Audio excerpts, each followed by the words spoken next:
आइए बच्चों, आज से हम आपके लिए एक टॉपिक वेक्टर स्टार्ट कर रहे हैं। ये आपकी मैथ्स का बहुत इम्पोर्टेंट टॉपिक है और मुझे उम्मीद है आप इस टॉपिक को बहुत अच्छे से और ध्यान से समझेंगे। आइए सबसे पहले हम लोग पढ़ते हैं सदिश राशियां क्या होती हैं।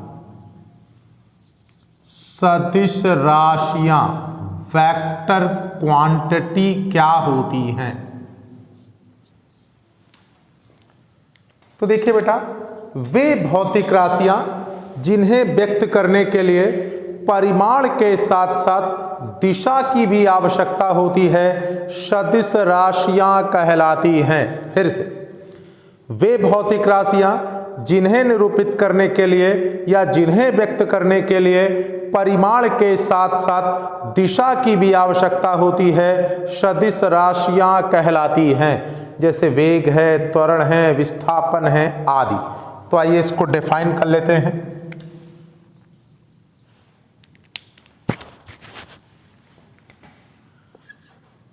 वे भौतिक राशियां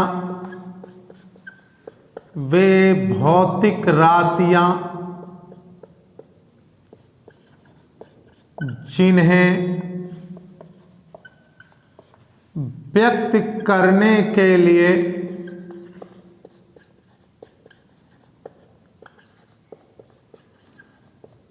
परिमाण के साथ साथ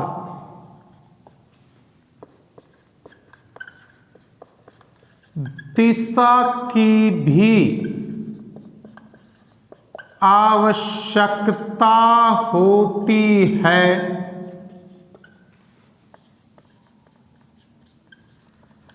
सदिश राशियां कहलाती हैं। आइए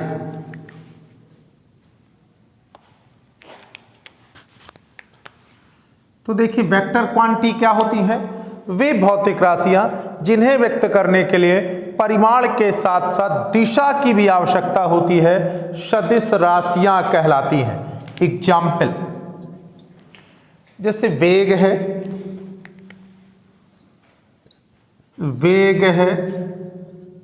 त्वरण है, विस्थापन है, बलाघूर्ण है आदि। ये सारी राशियां क्या कहलाती हैं? सदिश राशियां, वेक्टर क्वांटिटी कहते हैं। एक बार फिर से, वे भौतिक राशियां जिन्हें व्यक्त करने के लिए परिमाण के साथ साथ दिशा की भी आवश्यकता होती है, सदिश राशियां कहलाती है। जैसे वेग, त्वरण, विस्थापन आदि। तो ये तो हो गई आपकी सदिश राशियां, वेक्टर क्वांटिटी। अगला टॉपिक हम पढ़ते हैं सदिश राशियों का संकेतन तथा निरूपण। लाइए इधर पढ़ लेते हैं। सदिश राशियों का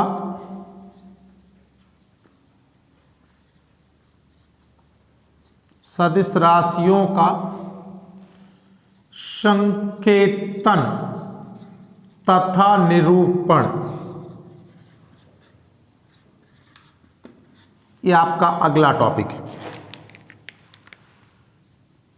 तो ध्यान से देखना है, सदिश राशियों को सांकेतिक रूप में अंग्रेजी वर्णमाला के स्मॉल लेटर के ऊपर तीर के चिन्ह लगाकर निरूपित करते हैं। फिर से, सदिश राशियों को निरूपित करने के लिए अंग्रेजी वर्णमाला के ऊपर तीर के चिन्ह लगाकर निरूपित करते हैं। यानी सदिश राशियों को निरूपित करने के लिए मान लीजिए अंग्रेजी वर्णमाला के स्मॉल लेटर है, ए है, बी है, सी है, उनके ऊपर तीर के चिन्ह का लगा देते हैं बेटा। तो क्या बेटा, सदिश राशियों को निरूपित या सदिश राशियों को सांकेतिक रूप में अंग्रेजी वर्णमाला के ऊपर तीर का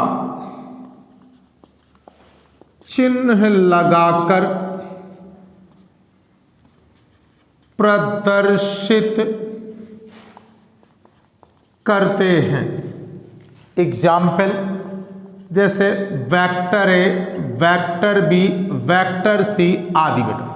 तो कभी भी सदिश राशियों को सांकेतिक रूप में रिप्रेजेंट करना हो तो उसे अंग्रेजी वर्णमाला के स्मॉल लेटर द्वारा, अंग्रेजी वर्णमाला के स्मॉल अक्षर द्वारा, अंग्रेजी वर्णमाला के क्या बेटा, छोटे अक्षरों पर या छोटे अक्षरों के ऊपर, छोटे अक्षरों के ऊपर तीर के चिन्ह लगाकर क्या किया जाता है, प्रदर्शित किया जाता है। तो कभी भी सदिश राशियों को सांकेतिक रूप में लिखना हो, क्या करिए, अंग्रेजी वर्णमाला का छोटा लेटर लिखिए, उसके ऊपर तीर के चिन्ह लगाइए और सांकेतिक रूप में निरूपित कर दीजिए। ठीक, इसके बाद करते हैं तो संकेतन हो गया। इसके बाद निरूपण, अंग्रेजी बेटा सदिश राशि को निरूपित करने के लिए तीर के चिन्ह का प्रयोग किया जाता है। फिर से सदिश राशि को निरूपण करने के लिए तीर के चिन्ह का प्रयोग किया जाता है। किसके चिन्ह का, तीर के चिन्ह का प्रयोग किया जाता है, जिसमें जो तीर की लंबाई होती है वो सदिश के परिमाण को, और जो तीर की नोक होती है वो सदिश की दिशा को निरूपित करती है। ये इसका क्या बोलते हैं, प्रारंभिक बिंदु। ये क्या कहलाता है, प्रारंभिक बिंदु। मान लीजिए ए है और ये क्या कहलाता है, अंतिम बिंदु।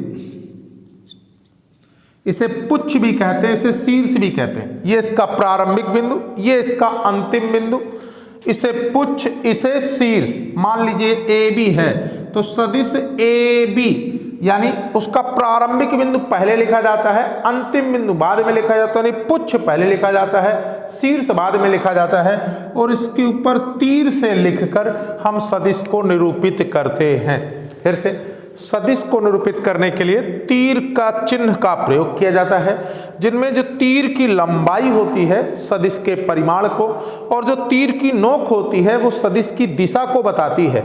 इसके प्रारंभिक बिंदु को पुच्छ भी कहते हैं, अंतिम बिंदु को शीर्ष भी कहते हैं, और सदिश को लिखने के लिए प्रारंभिक बिंदु से अंतिम बिंदु, जैसे प्रारंभिक बिंदु ए है और ये बी है तो ए बी, और उसके ऊपर तीर के चिन्ह का यूज करेंगे तो इसे हम कहेंगे पुच्छ, इसे शीर्ष, प्रारंभिक बिंदु और अंतिम बिंदु। तो ये सदिश राशियां हो गई, सदिशों का संकेतन हो गया, सदिशों का निरूपण हो गया। इसे आप कॉपी कर लीजिए, फिर हम लोग आगे मूव करते हैं। कॉपी कर लीजिए आप लोग बेटा।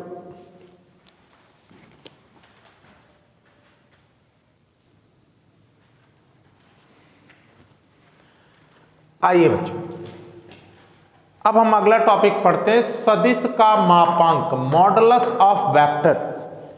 तो सदिश का मापांक क्या होता है, सदिश का जो परिमाण होता है, यानी किसी सदिश की जो आंकिक वैल्यू होती है, यानी सदिश जिस तीर द्वारा निरूपित होता है उसकी जो लंबाई होती है उसे हम सदिश का मापांक कहते हैं। फिर से किसी सदिश का जो परिमाण होता है या किसी सदिश का जो आंकिक मान होता है या सदिश जिस तीर द्वारा निरूपित होता है उस तीर की जो लंबाई होती है उसे हम सदिश का मापांक कहते हैं, मॉडुलस ऑफ वेक्टर कहते हैं।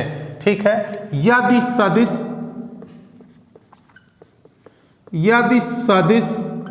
क्या है, वेक्टर ए है, तो इसका जो मापांक होगा वो क्या कहलाएगा, मॉडुलस ऑफ वेक्टर ए कहलाएगा। अथवा यदि क्या बेटा सदिश वेक्टर ए बी है तो इसका जो मापांक होगा ना बेटा, क्या बेटा, जो इसका मापांक होगा वो modulus of vector A B कहलाएगा, और इसे हम ए बी भी कह देते हैं। तो जो सदिश का इसे हम ए बी कह देते हैं, स्मॉल ए। तो फिर से यदि कोई सदिश वेक्टर ए है तो इसका जो मापांक होता है, मापांक मतलब उसका परिमाण, परिमाण मतलब उसकी आंकिक वैल्यू, आंकिक वैल्यू का मतलब तीर की लंबाई। तो यदि क्या है बेटा, एक सदिश वेक्टर ए है तो इसका मापांक क्या होगा, मॉडुलस ऑफ वेक्टर ए, अथवा ए वेक्टर ए बी है तो इसका मापांक modulus of vector A B अथवा ए बी, ये इसका क्या होगा, मापांक होगा। या सदिश में जिस तीर से निरूपित होता है उसकी जो लेंथ होगी, रेखाखंड की जो लंबाई होगी वो हमारा सदिश का मापांक यानी परिमाण कहलाएगी। तो इसे आप कॉपी कर लीजिए, ये सदिश का मापांक है। इसके बाद हम सदिशों के प्रकार की ओर चलते हैं। कॉपी कर लीजिए बेटा।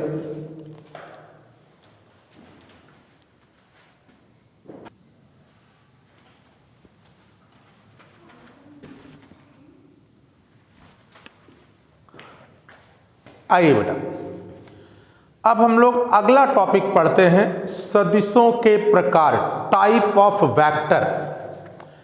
तो देखिए, सबसे पहले पढ़ना है हम लोग को एकक सदिश, यूनिट वेक्टर। तो बात करते हैं कि सर एकक सदिश क्या होता है, यूनिट वेक्टर क्या होता है। ऐसा सदिश जिसका परिमाण एक इकाई होता है। फिर से, ऐसा सदिश जिसका परिमाण एक होता है एकक सदिश कहलाता है। तो आइए इसको डिफाइन कर लेते हैं।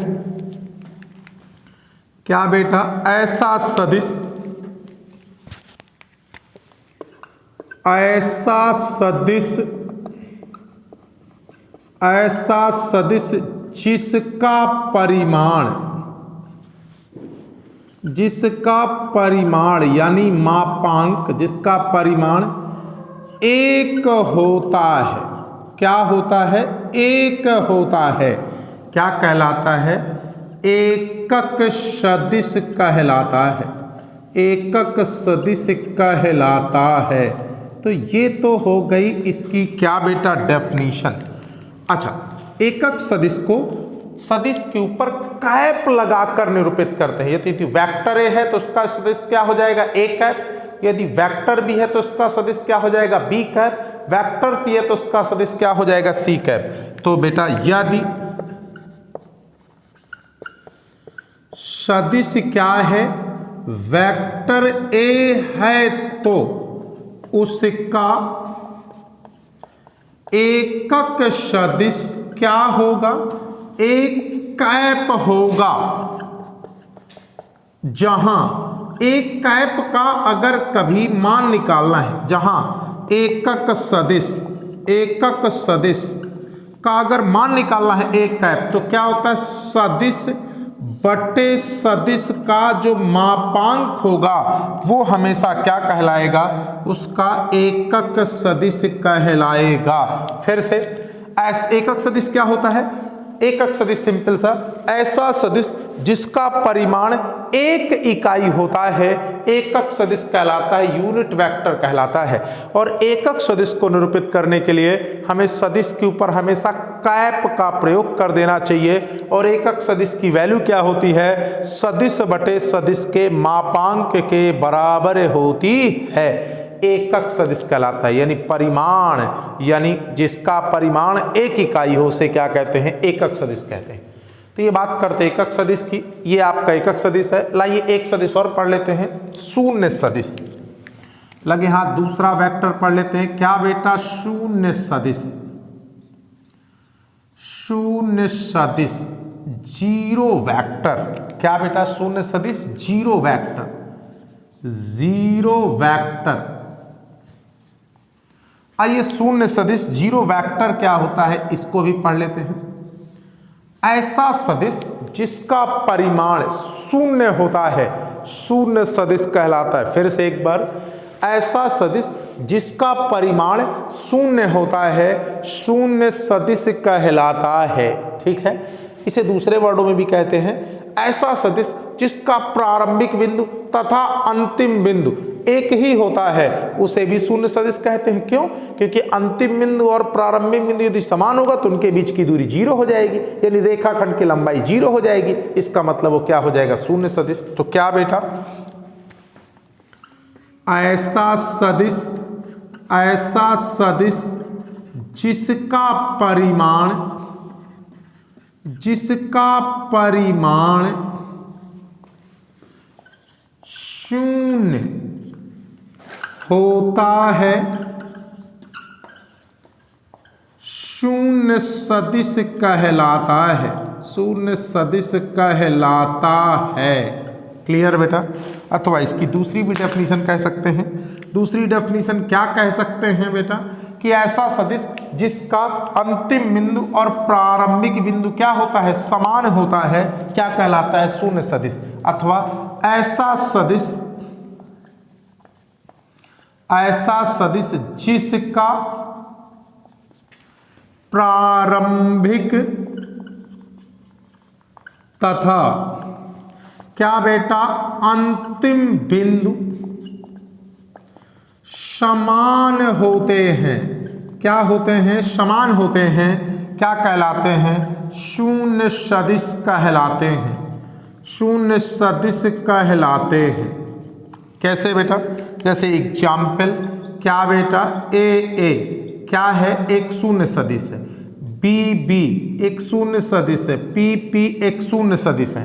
क्यों, क्योंकि इनका अंतिम और प्रारंभिक बिंदु सेम है। तो अगर इनके लंबाई निकाले, ए और ए के बीच की दूरी 0, इसलिए इनका परिमाण 0, इसलिए एक शून्य सदिश होते हैं। इसे भी आप कॉपी कर लीजिए। फिर हम लोग आगे चलते हैं।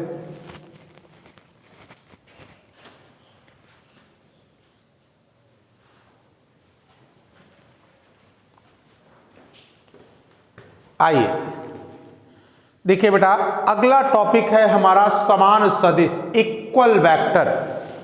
तो बात करते हैं कि सर समान सदिश क्या होता है।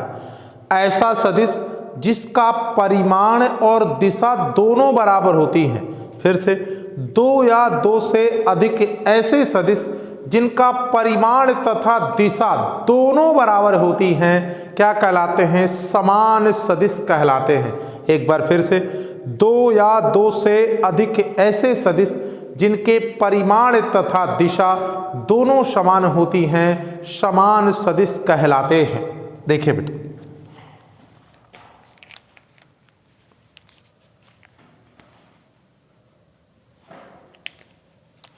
क्या बेटा, दो या दो से अधिक ऐसे सदिश जिनकी परिमाण व दिशाएं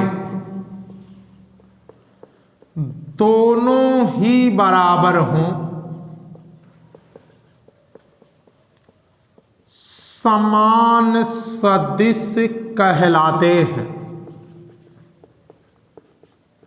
समान सदिश कहलाते हैं, इक्वल वेक्टर कहलाते हैं। मान लीजिए दो सदिश है, एक सदिश क्या है, वेक्टर ए है, दूसरा सदिश क्या है, वेक्टर बी है। अगर इन दोनों के परिमाण और दिशाएं दोनों बराबर हैं, तब ये क्या कहलाएंगे, दोनों सदिश क्या कहलाएंगे, बराबर सदिश कहलाएंगे। तो दो या दो से अधिक ऐसे सदिश जिनके परिमाण और दिशा दोनों बराबर होते हैं, क्या कहलाते हैं, समान सदिश कहलाते हैं। और अगली हेडिंग पढ़ना है आपको, ऋण सदिश। ये बहुत इंपॉर्टेंट है, ऋण सदिश, इसी को विपरीत सदिश भी कह देते हैं, निगेटिव वेक्टर बोलते हैं। क्या बेटा, निगेटिव वेक्टर, ये बहुत इंपॉर्टेंट है, इसको ध्यान से देखना है। इसको विपरीत सदिश भी कह देते हैं, ऋण सदिश। ये क्या होता है, दो ऐसे सदिश जिनके परिमाण तो समान होते हैं लेकिन दिशाएं विपरीत होती हैं, तो विपरीत सदिश कहलाते हैं। फिर से, दो ऐसे सदिश जिनके परिमाण तो समान होते हैं लेकिन दिशाएं विपरीत होती हैं, ऋण सदिश या विपरीत सदिश कहलाते हैं। तो क्या बेटा, दो ऐसे सदिश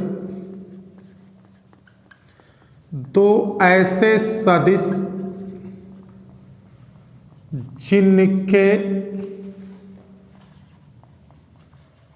परिमाण तो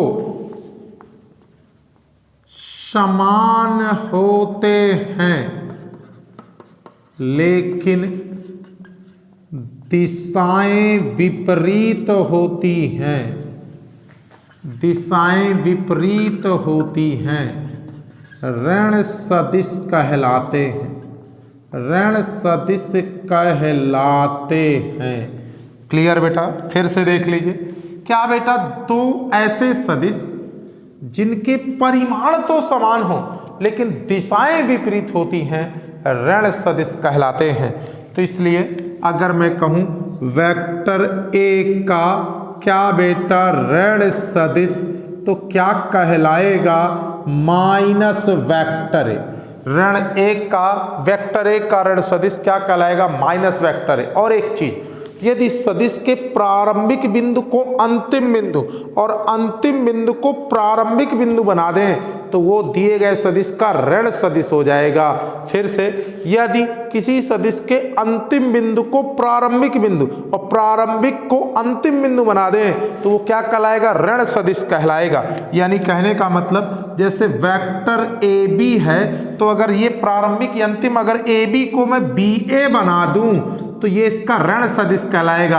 यानी परिमाण तो बराबर होगी लेकिन दिशा बदल जाएगी, इसलिए माइनस हो जाएगा। मान लीजिए कोई सदिश वेक्टर पी क्यू दिया है, इसका प्रारंभिक बिंदु पी, अंतिम बिंदु क्यू, तो अगर इन दोनों को मैं एक्सचेंज कर दूं, पी को क्यू में, क्यू को पी में, तो ये विपरीत सदिश कहलाएगा। यानी परिमाण तो समान होगा लेकिन दिशा बदल जाएगी, इसलिए इसे ऋण सदिश भी कहते हैं, विपरीत सदिश भी कहते हैं। इसे भी आप कॉपी कर लीजिए, फिर हम लोग आगे मूव करते हैं।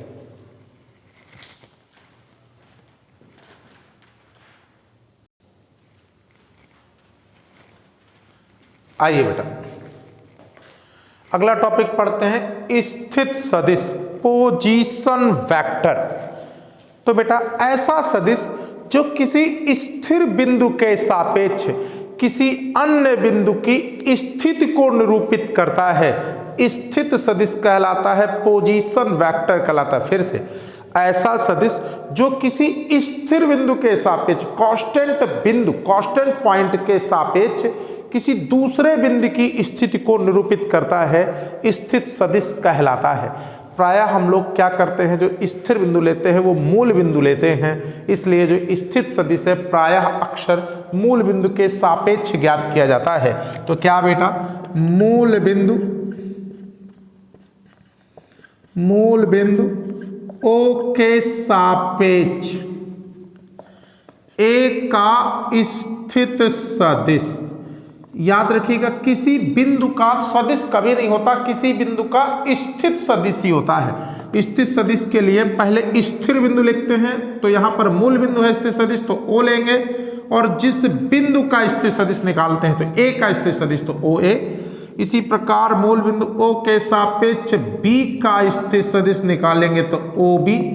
मूल बिंदु ओ के सापेक्ष पी का स्थित सदिश निकालेंगे तो क्या होगा, ओ पी। यानी स्थित सदिश में ये जो प्रारंभिक बिंदु ओ ये होता है वो स्थिर बिंदु होता है, और प्रायः हम स्थिर बिंदु क्या लेते हैं, मूल बिंदु लेते हैं। तो मूल बिंदु ओ के सापेक्ष ए का स्थित सदिश ओ ए, ओ के सापेक्ष बी का स्थित सदिश ओ बी, ओ के सापेक्ष पी का स्थित सदिश ओ पी। इसे क्या कहते हैं, स्थित सदिश, पोजीशन वेक्टर। इसे आप कॉपी कर लें। कॉपी करने के बाद हम लोग आगे चलते हैं।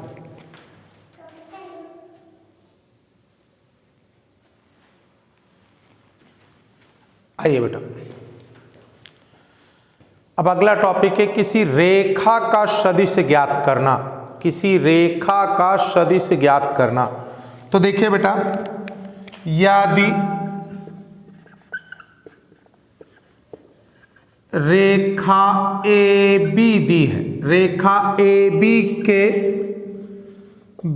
बिंदु ए का क्या बेटा, स्थित सदिश वेक्टर ओ ए तथा बी का स्थित सदिश क्या बेटा, वेक्टर ओ बी हो, तो जैसे क्या है बेटा, मेरी एक मान लीजिए क्या दी है, रेखा दी है। इस रेखा का नाम क्या है, ए और बी। ठीक, तो ध्यान से देखो, अगर मैं ए बी का सदिश निकालूं, वेक्टर ए बी निकालूं, ठीक, वेक्टर ए बी निकालूं यानी ए बी का सदिश निकालूं, तो बाद वाले का स्थित सदिश यानी ओ बी माइनस पहले वाले का स्थित सदिश मतलब ओ ए। फिर से किसी रेखा का सदिश निकालूं तो कैसे निकालेंगे, बाद वाले के, यानी बी का स्थिर सदिश माइनस ए का स्थिर सदिश। अगर मैं यही बी ए निकालूं तो बाद वाले का स्थिर सदिश मतलब ओ ए माइनस ओ बी निकालूं। ठीक, फिर से ए बी का स्थिर सदिश निकालूं तो बाद वाले का स्थिर सदिश माइनस पहले। इस बात को पॉइंट करना, किसी रेखा का सदिश ज्ञात करने के लिए बाद वाले के स्थिर सदिश माइनस पहले वाले के स्थिर सदिश।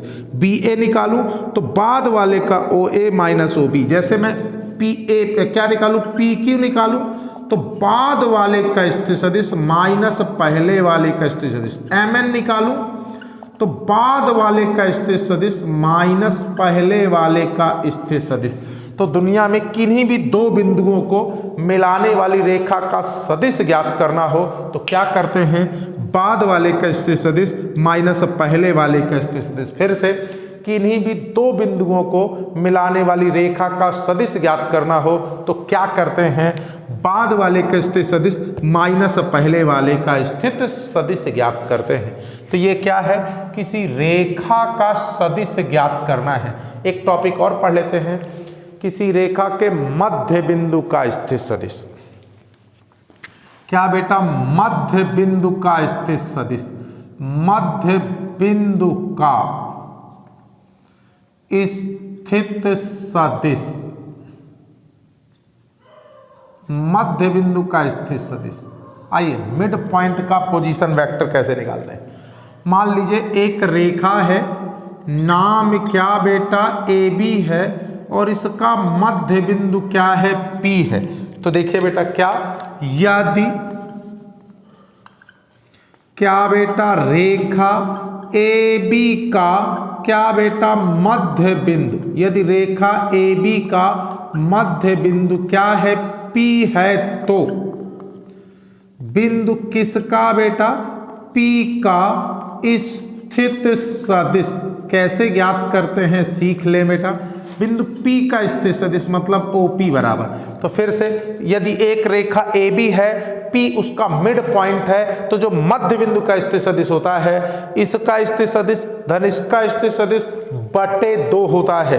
यानी बिंदु P का स्थिर सदिश बराबर A का स्थिर सदिश मतलब OA धन B का स्थिर सदिश मतलब OB बटा 2। ये क्या होता है, मध्य बिंदु का स्थित सदिश पोजीशन वेक्टर। फिर से दो बिंदु को मिलाने वाली रेखा के मध्य बिंदु का जो स्थिर सदिश होता है वो A का स्थिर सदिश धन B का स्थिर सदिश बटा 2 के बराबर होता है। यानी दोनों बिंदुओं के स्थित सदिशों के योग का आधा होता है। ये मध्य बिंदु का स्थिर सदिश है। तो इतना आप कॉपी कर लीजिए, फिर हम लोग आगे मूव करते हैं बेटा।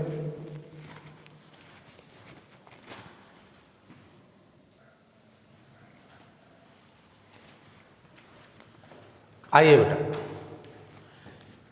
किसी रेखा को किसी अनुपात में बांटने वाले बिंदु का स्थिर सदिश ज्ञात करना। देखिए, मान लीजिए एक रेखा है, उसका नाम क्या है, AB। रेखाखंड का नाम क्या है, AB। इस पर एक कोई बिंदु P है जो इसको M और N के अनुपात में क्या कर रहा है, बांट रहा है। फिर से दो बिंदु A और B को मिलाने वाली रेखा पर एक बिंदु P है जो इसको M और N के अनुपात में क्या कर रहा है, बांट रहा है। तो यदि रेखा AB पर कोई बिंदु क्या बेटा P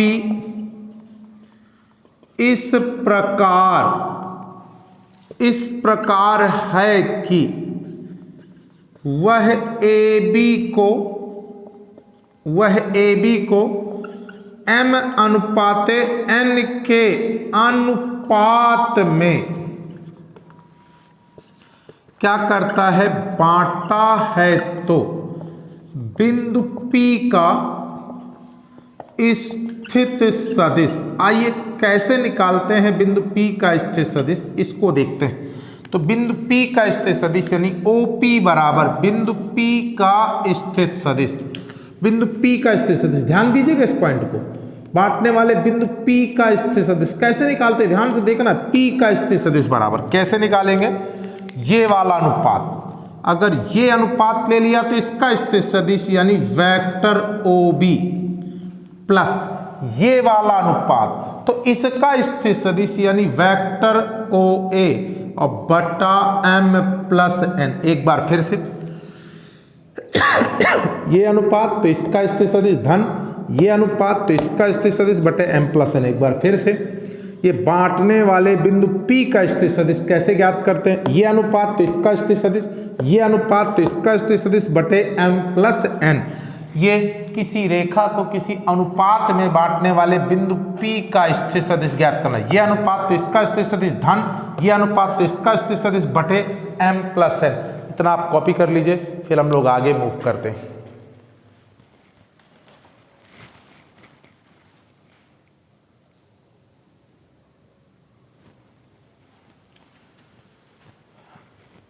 आइए बेटा, अब हम पढ़ते हैं लंबवत अक्षों के अनुदिश एकक सदिश।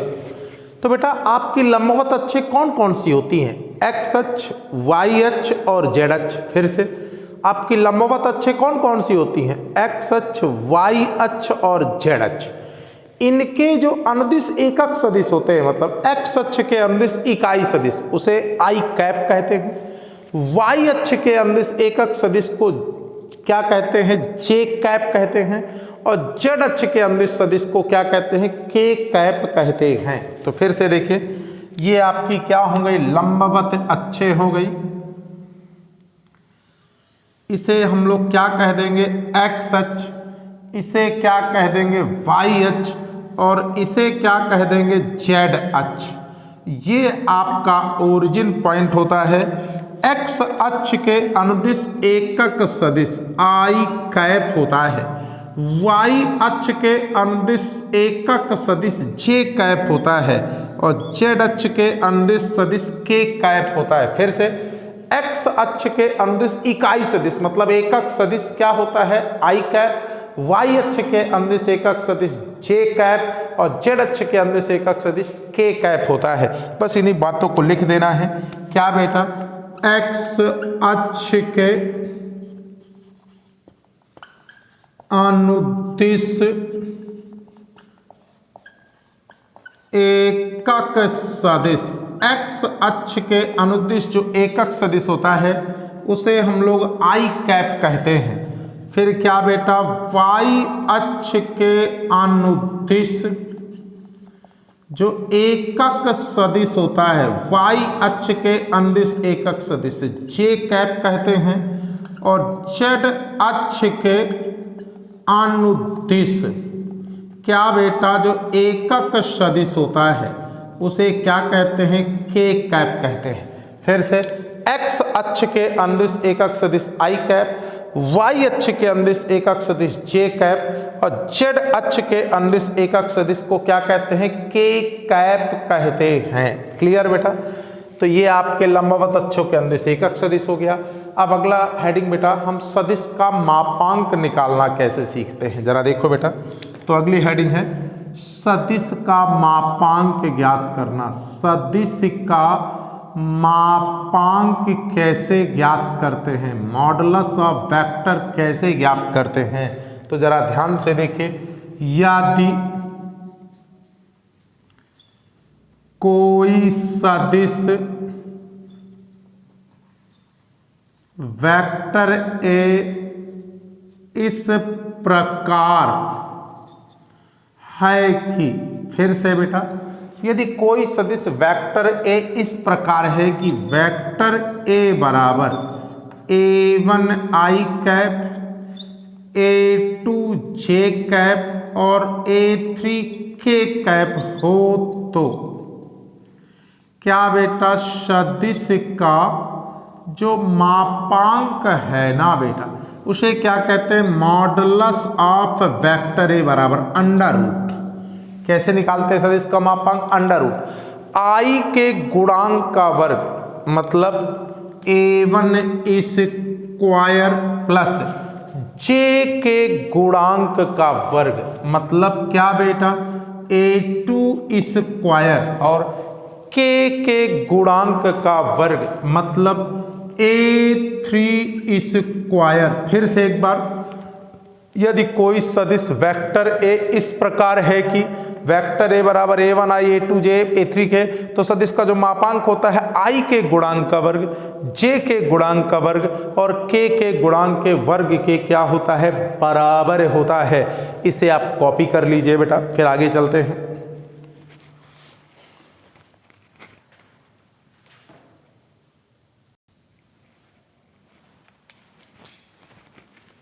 आइए बेटा, देखिए बेटा, अगला टॉपिक पढ़ रहे हैं सदिश की दिक्योजाएं।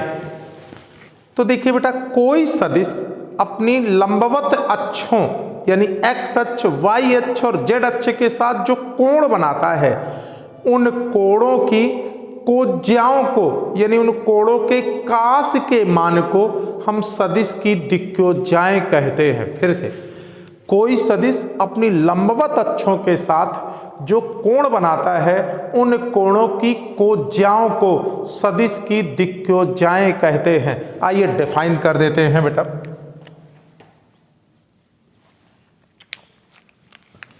क्या बेटा, कोई सदिश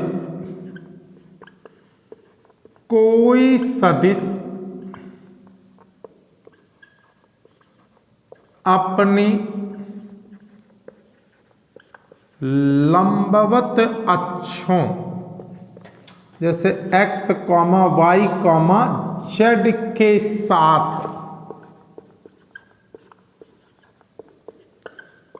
जो कोण बनाता है,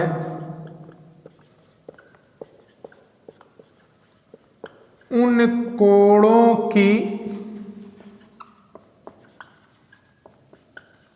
कोज्याओं को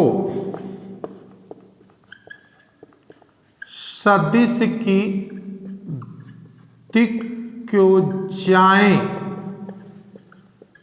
कहते हैं।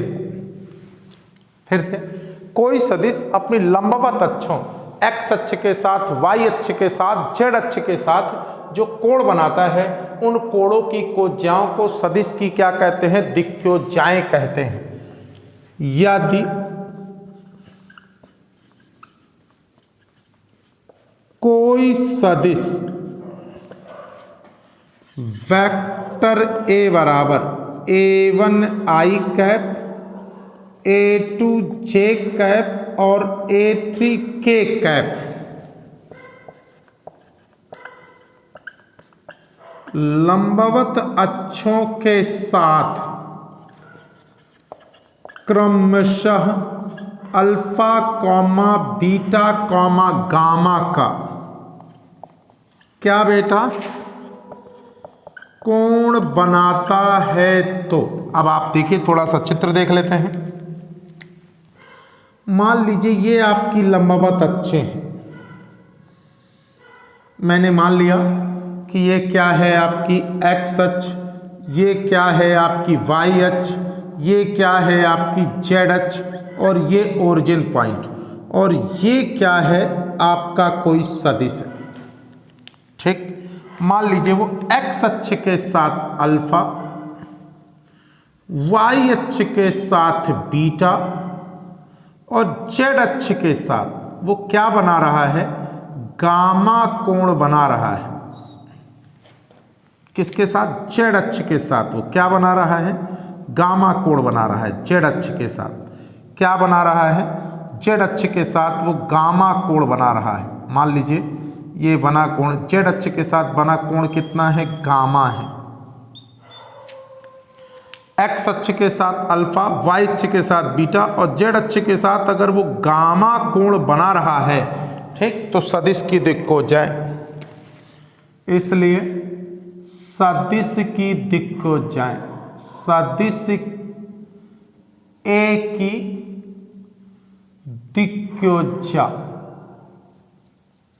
दिक्योजाएं क्या बेटा, कॉस अल्फा, एक्स अक्ष के साथ जो कोण बनाता है, एक्स अक्ष के साथ जो कोण बनाता है, फिर से एक्स अक्ष के साथ जो कोण बनाता है उसकी दिक्योजा क्या कहलाती है, कॉस अल्फा कहलाती है।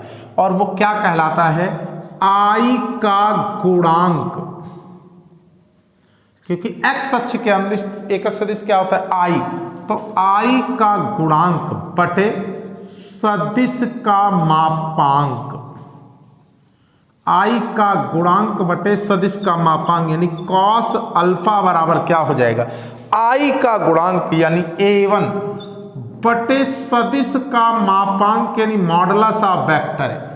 ठीक, इसी को क्या कह देंगे, A1 बटे under root A1 square plus A2 square plus A3 square, क्योंकि सदिश का मापांक जानते हैं क्या होता है, अंडर रूट I के गुणांक का वर्ग, J के गुणांक का वर्ग, K के गुणांक का वर्ग। इसी प्रकार हम सभी दिक्कोजाओं को ज्ञात कर सकते हैं। तो बताइए पहली दिक्कोजा कॉस अल्फा बराबर क्या हो गया, I का गुणांक बटे सदिश का मापांक यानी कॉस अल्फा बराबर I का गुणांक A1 बटे सदिश का मापांक under root A1 square A2 square A3 square. इसी प्रकार क्या बेटा, कॉस बीटा बराबर क्या बेटा, J का गुणांक बटे सदिश का क्या बेटा मापांक, और J का गुणांक क्या कह देंगे A2। गौर से देखो, J का गुणांक A2 और बटे सदिश का मापांक यानी अंडर रूट क्या बेटा A1 square plus A2 square plus A3 square. और इसी प्रकार कॉस गामा, जो कि मेरी जगह नहीं बची, आप थोड़ा सा कॉपी कर लीजिए, फिर मैं इसको रिमूव कर दूं।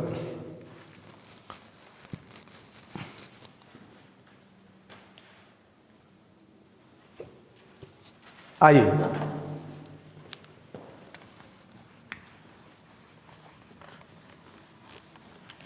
क्या बेटा, कॉस गामा बराबर क्या हो जाएगा बेटा, K का गुणांक बटे सदिश का मापांक।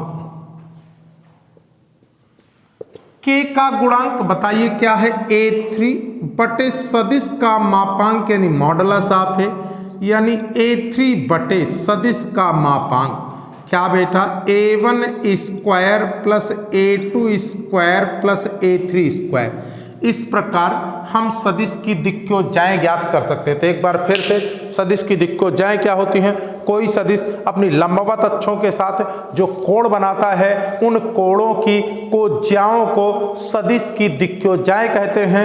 यदि x अक्ष से अल्फा तो उसकी दिक्कोजा कॉस अल्फा जो कि I का गुणांक बटे सदिश का मापांक, y अक्ष के साथ बीटा कोण बनाता है तो उसकी दिक्कोजा कॉस बीटा, J का गुणांक बटे सदिश का मापांक, और अगर z अक्ष के साथ गामा कोण बनाता है तो दिक्कोजा कॉस गामा, K का गुणांक बटे सदिश के मापांक के क्या होती है, बराबर होती है। इसे आप कॉपी कर लीजिए। फिर हम लोग आगे चलते हैं।